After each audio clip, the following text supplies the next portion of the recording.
We're looking a little rough today. I don't want to make anyone's ears cringe. I'm quickly realizing that I'm not exactly sure how I want to do this. I don't think it's to cut that sound out. And I cried a little.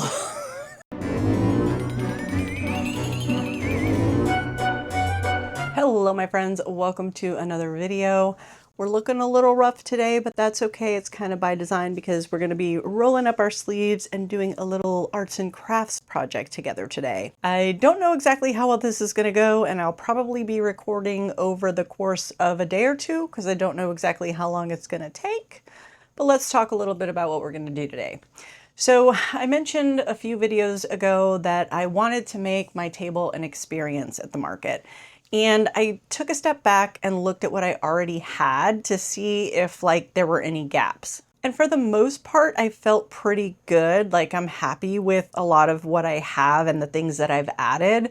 But the one place that I felt like I was really lacking is my whole area where the dragons would be. I kind of referred to it as them peering down from the mountains, but they're just on a square shelf. So I want to do something to kind of zhuzh that up and make it feel a little bit more like a stone perch. I'm not going to go for a full mountain because I don't want to use up that much table space, and I like that I can put things underneath. It's rare that the only amount of dragons I have would just fit on those two little sections. So I want to keep things open, but I just want to give it kind of a rocky look. And I had thought about maybe that paint that looks like stone, but then it's still square. So I thought back to some other options, and back 20 years ago, Mr. Skein and I went to Walmart and we bought all of their holiday village things. They were really inexpensive. Their light up houses were $10, $12, something like that. And over the course of a couple of years, we collected almost all of them and had little people and all this other stuff. And we created this massive village in our house during the holidays. It was just he and I, and it was something that we thought was really fun to do. And we carved mountainscape and snowy peaks and stuff out of styrofoam. So I thought a little bit of craft foam may not hurt. I would go ahead and pick that up. I still have the cutter that we used. Haven't plugged it in yet, so that may throw a wrench in things if there's any issues. But so I thought maybe I would take you along with me as I tried to turn my table into an experience, especially in the dragon area. I don't know exactly how this is going to go. I don't want to make anyone's ears cringe with a bunch of sounds or anything like that. So we'll see what comes out of it. I also don't want to do something where I'm just fast forwarding and playing music. I want to kind of engage you a little bit while I'm doing it and tell you what I'm thinking and stuff like that. So we'll see how this goes. I'm going to get my stuff, set things up, and then I will start thinking out loud to you. All right. I think I have everything we need, but those are famous last words, so we shall see. Let's go through what I got. Beverage, handy, of course. This is my styrofoam cutter from 20 years ago and all of the attachments. Got to remember how to use it. I've got some E6000 here, pokey thing to get my E6000 to flow again, paper towel, silicone mat for this to rest on. These are the shelves. So basically how this works is it's two shelves. They stack like this, or like this, however you want to do it. So I've got to make sure I leave space for the poles that get used. So I just brought one in as a sample. This is the leg for the tall side. And then the in between has to have space. So the space for the legs and the space for the in between has to be considered. And then I've got two sheets of ginormous long styrofoam. I'm quickly realizing that I'm not exactly sure how I want to do this. So what I'm thinking is to cut a piece of our foam off so that it's a size I can work with. Both of these shelves are the same size. That seems usable. Is it as wide? No, of course not. That would be too perfect. Yeah, okay. So I'm thinking the thickness of the styrofoam bigger. So let me cut a piece of styrofoam. Yeah, let's figure out how the cutter works because it's been a while. And then we can cut a chunk of styrofoam off to just get the thickness down. So if I recall, I don't think it's, no, it's not. I think you hold this down and it gets hot as you hold it down. So It's been 20 years. Let's see if it gets hot and if I can tell if it's hot or not. I need to insert the like 1 eternity later. I feel like I'm starting to smell it. Let's see. Oh, that is so satisfying, but slow, and my thumb hurts. Oh, it smells so bad. Okay. Oh, she's not a straight cut, but that's all right. We're gonna, I don't remember how fast I can move. Not that fast, apparently. And boom. All right, so now I have my thickness. Oh. Okay, we're gonna let that sit. Now I have the thickness of the foam, so let's see. Basically, I want to put this down here and have a foam's thickness. Ew, look. Kind of burned it a little bit. I guess I was not moving at the right pace. So from the end, a foam's width, thickness. Not that we're going to be able to cut it straight, but that's okay because I want it to be kind of jagged anyway. But I at least just want to get my lines. I got that line, and then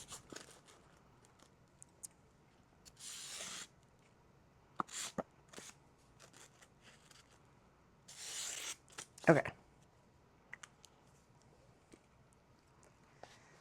So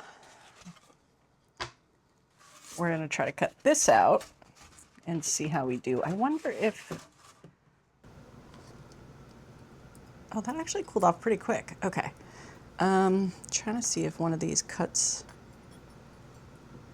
I don't know if it cuts any different. I'm gonna leave it. All right, let's just cut this off. Let's see. I'm just gonna try to stay on the outside. Oh, I gotta wait. It's not hot right away. This is gonna get old quick holding this, but that's what we got to work with, so it's fine. I kind of am excited to get to the sculpting phase, not so much the cutting pieces apart phase. I'm still gonna leave the top flat, I think. I think it's more of like just making the edges jagged. I might take a chunk or two out of the top to make it a little bit, but I'm not gonna like completely sculpt the top because it's still, you know, wow, the hotter this thing gets, the faster it moves. Okay. We are cooking. Ooh. I don't remember what I was saying. So yeah, I think I left off where I was spray painting. Yeah, I want to spray paint it. I have to seal it first to spray paint it. I remember back when we did the village, learning quickly that like certain paints and glues will just melt the styrofoam. Oh, I can see, I don't know if the camera will see that. There's like smoke coming off of it. Ooh. Oh, she's starting to get used to doing her job again, folks. Oh, she slowed down. I don't know. It's weird. It feels like it really starts moving and then it doesn't. I wonder if there's parts of the wire that are like old and busted because, like I said, it's 20 years old, so.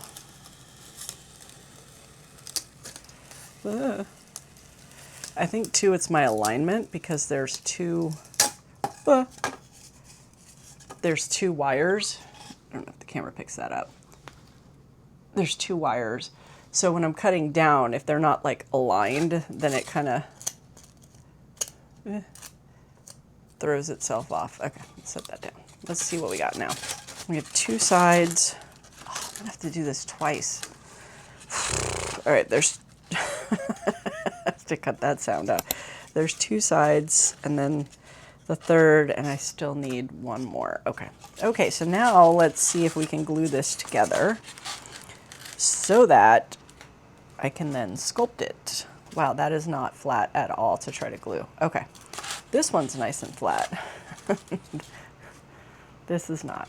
Yeah, I don't know how quick E6000 is going to adhere styrofoam, or if it's even good for styrofoam. We'll start with the flat piece first because it's flat. Oh, this doesn't fit. Does it fit? It fits. Okay, great. Okay. Look away. All right. I'm going to put the straight side on the straight side. We're We're just gonna give a little bead of E6000 here. I'm really starting to think that this video is probably gonna be super boring. Maybe we'll play some not copyrighted music. All right.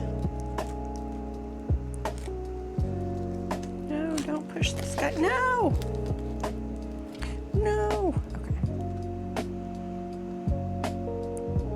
I'm not gonna make you watch glue dry, so I'll be back in a minute. Let's see how our... That didn't glue it. Oh, no! Okay, so the internet lied to me. E6000 does not work on styrofoam. It just melts it.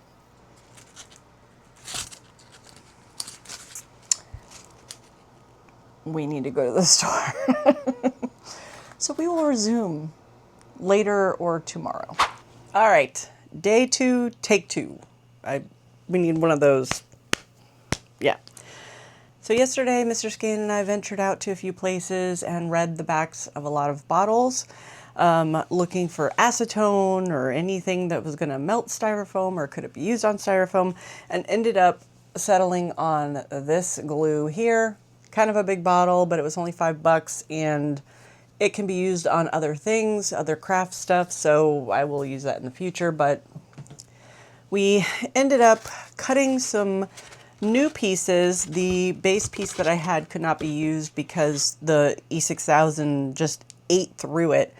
It's really like kind of interesting because there was no trace of anything. No glue, no nothing, just hollow hole. So whatever chemical magic science took place, there was nothing there. But we used that panel to cut the other side panels so that at least that wasn't going to waste and I wasn't using more than I needed to.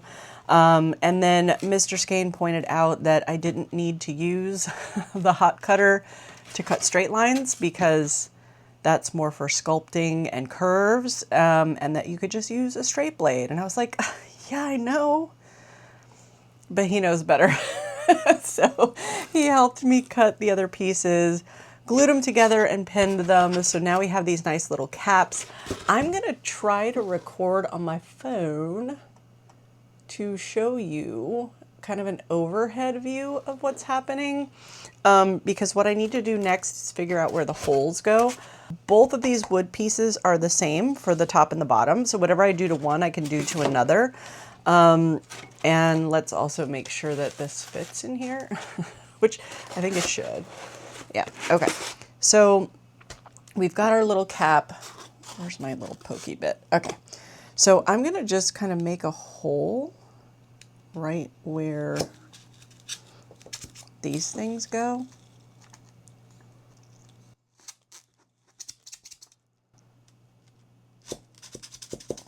Because basically the legs will go on the bottom, obviously, and then on the top, there's these little screws. So I need holes in the foam big enough for these screws to go through. So I'm just kind of marking the center of the hole for now to see if that can be kind of my guide. I missed the center on this one, like big time. And I need to make sure it's bigger. Where's my marker? I don't know where my marker went. Hold, please. Okay, didn't find my marker, but got a marker. I want to give it enough space that if I'm off a little bit, it's not going to create an issue. And it does not have to be perfect because, again, this is like a mountainscape. So what I did is just trace around it, like with a good bit of excess, so that if that's the hole, wherever it lines up, we should be good. So now I'm going to go ahead and turn on my carver thingy and see how this goes. I think I will put you on fast motion or be right back because this is probably going to be incredibly boring. Or can I show you as I'm doing it? Let's see. Let's let it heat up. Let's see, right? We're going with it because I have no idea what this video is going to be. But yeah, so let's see if it's hot enough to cut through yet. Ooh, we're in. All right.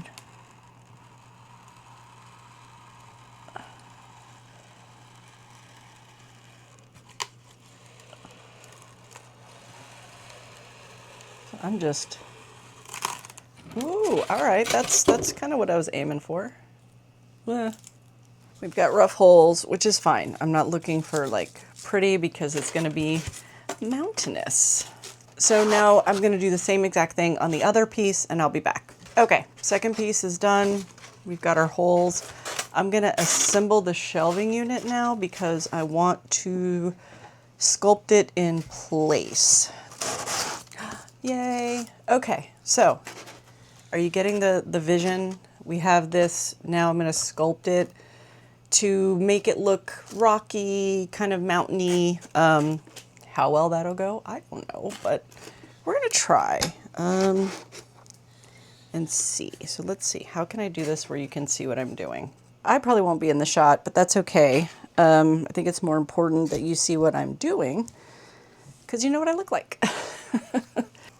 Let me know any tips if any of you have ever done this before.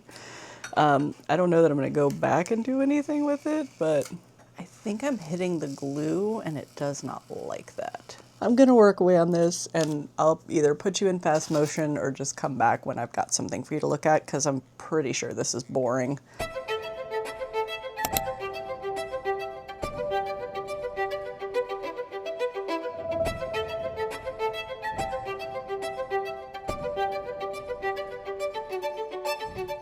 All right, so the actual tool is starting to get hot in my hand, like not where it's just hot, but like hot where I'm holding it. So I'm gonna let it have a little bit of a break, but I thought I would show you kind of close up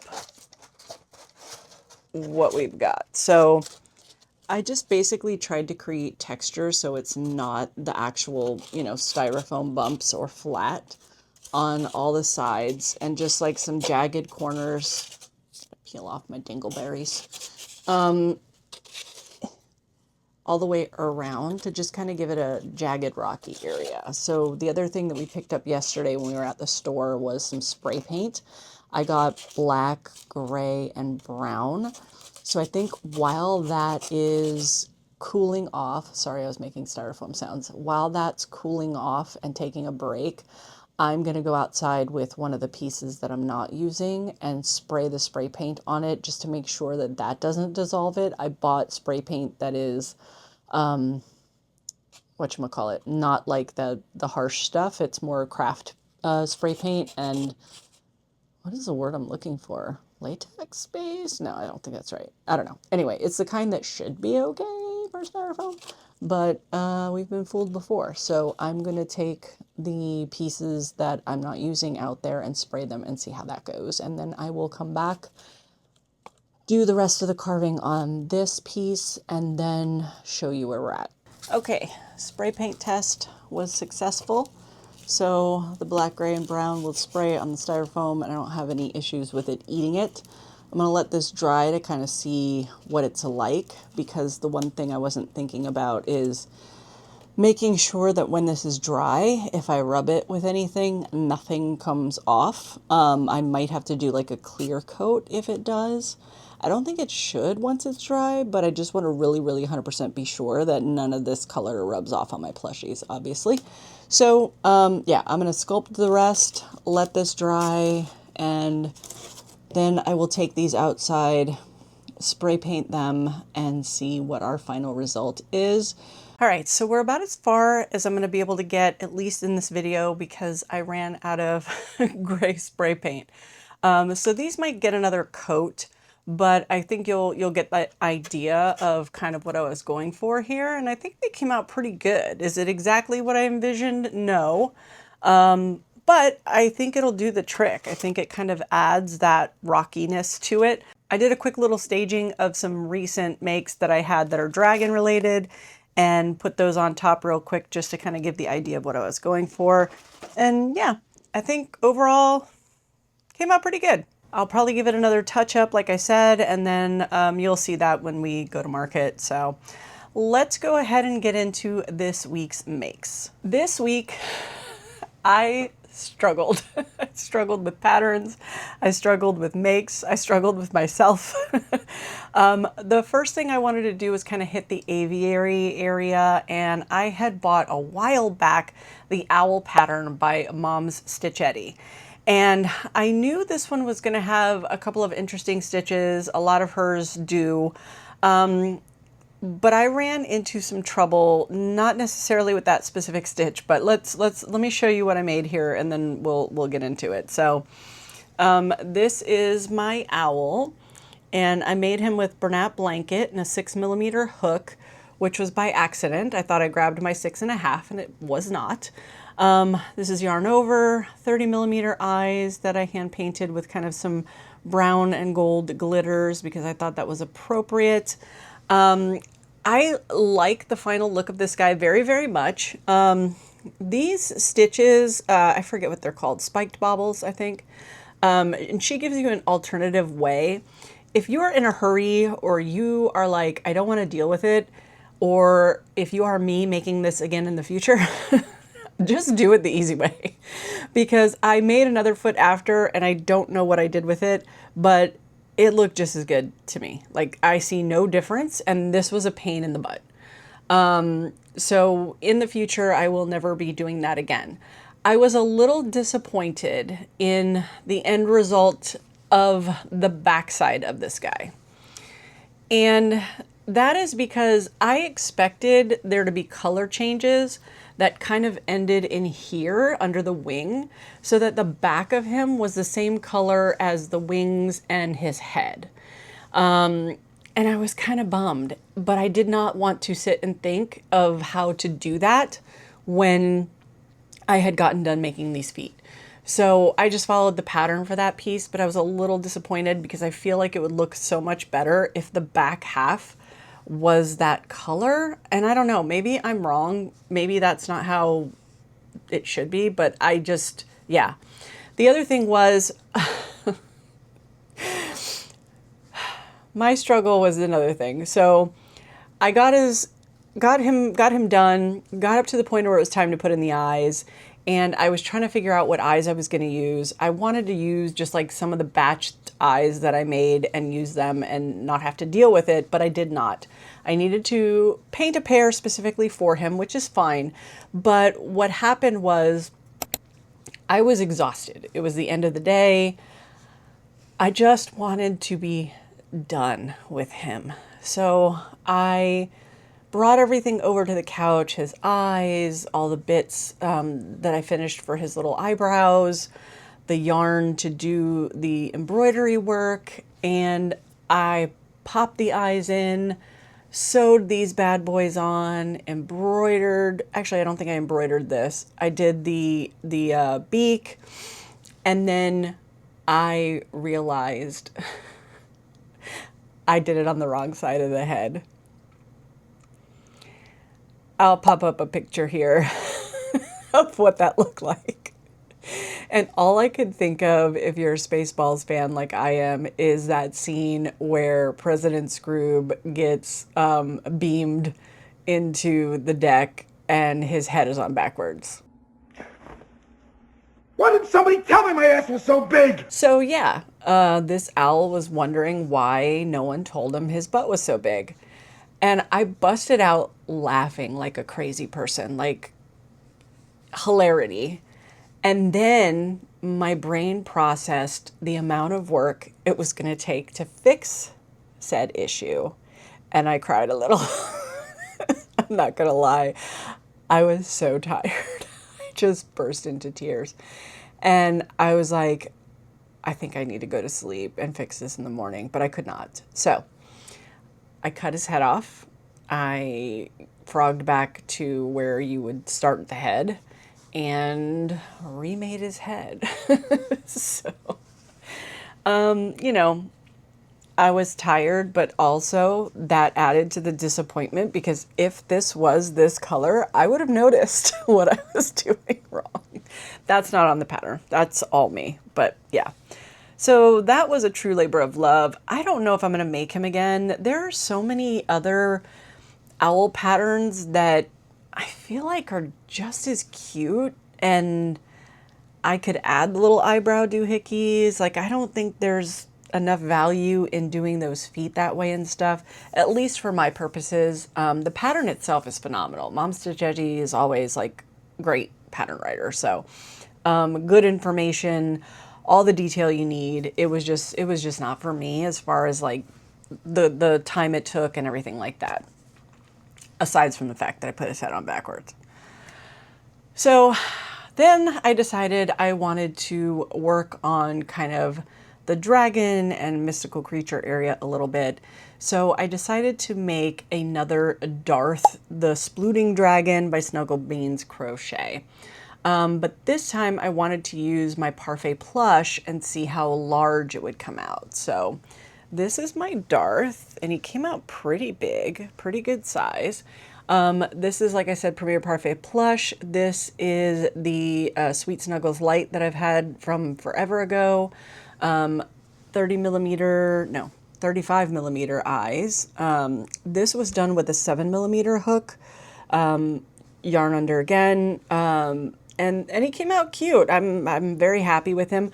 I'm a little bit sad for myself that I did not paint eyes specifically for him. I took a bluish pair that has like some pinkish glitters in it. I don't know if the camera will pick it up. And I don't like it. I like when I color coordinate the eyes. He's cute. I'm sure he'll sell and he's fine, but I wish I would have taken the time to make eyes for him. But he was made like the day after, or started the day after I had the owl incident. I was not about to paint more eyes right then. So yeah, he's cute. He's done. We're good there. This one, I did put some weighted pellets in here, 75 grams of pellets. Does anybody feel like I do? These pellets are weighted pellets, but they don't weigh anything. Like, I feel like you need so many of them to actually weigh anything. I've debated looking into the glass pellets, but I don't know like what the cost is for those. They're smooth, obviously, so no issues with anyone getting hurt or anything, but I don't know. I've been debating that, but I'm just trying to use up the pellets I have, and I do not think I will be buying them again. All right, so we were in splooter mode. The other splooter that I wanted to make by Snuggle Beans Crochet was her Una the Unicorn, or is it Una the Unicorn? I had not made that one yet, so I went ahead and did that one. This one is made with Bernat Baby Blanket as far as the white, and I think it's Bernat Baby Lilac for the horns. I don't have the band anymore for this. And then this is Premier Basics in the color Peace and Love. And this is, again, 6.5 millimeter hook, 35 millimeter eyes. Actually, no, I take that back. 30 millimeter eyes for this one. And this is that same glitter that was in the one that we just saw for the dragon. So that works much better for this one. The horn I did in Premier Parfait Chunky Sunshine, by the way, and that was with a 5.5 millimeter hook. I just like the sizing better for that. So, but yeah, this one's super cute. Came out kind of exactly as expected. It's kind of the quintessential unicorn splooter. I did turn the head ever so slightly when I sewed this on. I didn't like how it looked dead on, so I just gave it like a little bit of a cock to the side. I just like it better. So once I was done with that, I wasn't sure how much more time I was going to have, so I decided to jump in and get a few minis done. I did the mini axolotl pattern by Loops and Knots Crochet. I already had 2 axolotls left over from my last market. So this time around, because I'm trying to just make 5 of each, I just made 3 of these guys. So I did 3, 1 in the kind of peachy color, 1 in the lilac, and 1 in the blue. This is all Bernat Velvet with a 4 millimeter hook. So these guys are going in the minis bin, which is great. And then I had seen a post from Sweet Brie Creations that her dog passed away, and she was trying to put a sale out on Etsy to raise funds to help lay him to rest. So I had never made anything, I don't think, at least that I recall, from Sweet Brie Creations. So I jumped into her Etsy shop just to try to support her and, you know, give her some sales, hopefully, to help with that. And I found her Lily the Axolotl pattern, and I thought that was really cute. And I don't know if it's just because I was coming off of making those axolotls, but I really liked the pattern and decided to go ahead and get that. I have a lot to talk about with this pattern. Let me start by saying that the pattern is very well written. Everything that I did not like about it has to do with my choices and aesthetics as it was coming together. So let me show you first, and then I will go over it. So here's the final version, and I really love how the final product came out. I just diverted from the pattern quite a bit. So I will go over that and explain, but let's first take a look. So this is made with Bernat blanket in, I don't know, their light pink color. The edge of the tail is using that same Premier Basics Peace and Love color. And then I went around the rim of that using Bernat Pipsqueak, just as a single crochet around to add the fluff. All right, let's talk about what I didn't like in the pattern and what I changed. So this was a snuggler, which I kind of knew. But when I read through the pattern and looked at some of what was going to be done, I was like, Right. I'm not doing that. They had you sewing on the legs like across rounds, you know, I guess all four, their legs. And I don't love sewing into half doubles. If I have to, I will, obviously. But I was like, I see no purpose to doing that. Yes, it makes the feet stick out a little more, but I don't know that there's that much value in it. So I decided to just crochet them together at the top and then crochet them into the round. The other thing is, if you look at these bottom feet, they are started in a chain rather than a magic ring. It was fiddly for me. I don't love doing that. I don't mind when it's like a flat panel, like an ear or something like that. There was no point. And then you're bobbling into that. It was like, no. So I did these two the way the pattern said to do them. And then for these two, I just started in a magic ring. And I don't see any major difference. This was much faster, much easier. I just did it. Crocheted them shut so that I could crochet them into the round. These are half doubles as the pattern called for. Didn't make any changes there, but I did not like how it looked flattened.